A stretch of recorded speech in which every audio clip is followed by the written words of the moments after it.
John Elliot, një mafioz me origjinë shqiptare që dikur ishte një nga njerëzit më të besuar të bosëve të famshëm të krimit, si John Gotti, tashmë është bërë këshilltar bashkiak në qytetin English Town në New Jersey.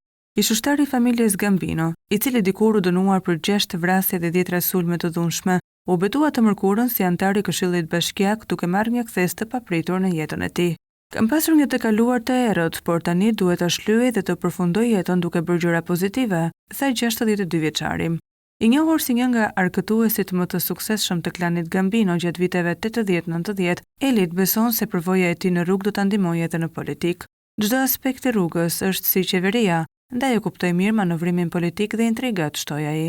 Elliot, i cili kaloi 14 vjet në burg dhe më pas u bë dëshmitar i FBI-s kundër ish mikut të tij, ka qenë i angazhuar në punë sociale për të ndihmuar të rinj të largohen nga rruga. Kjo e bëri atë të fitonte besimin e kryebashkiakut të English Town, Daniel Francisco, i cili e propozoi për postin e këshilltarit. Megjithëse pati kundërshtime fillestare edhe nga antarët të këshillit, Elliot arriti të bindë se e kaluara e tij mund të shërbesi një shembull për ndryshim dhe rikthim pozitiv. Unë nuk i shmangem të kaluarës time, përkundrazi e përdor atë për të ndikuar tek të rinjt dhe për të kthyer një histori negative në mësim jetë, tha ai.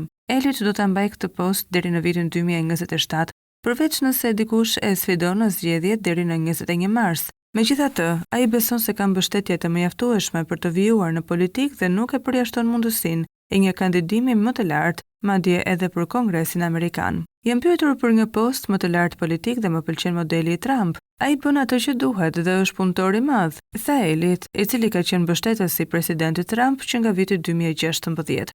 Pavarësisht të kaluarës së tij kriminale dhe konfliktit të vazhdueshëm me familjen Gotti, Elliot tashmë është ndërruar në një folës motivues, autori 5 librave mbi jetën e mafjes dhe aktivist kundër drogës.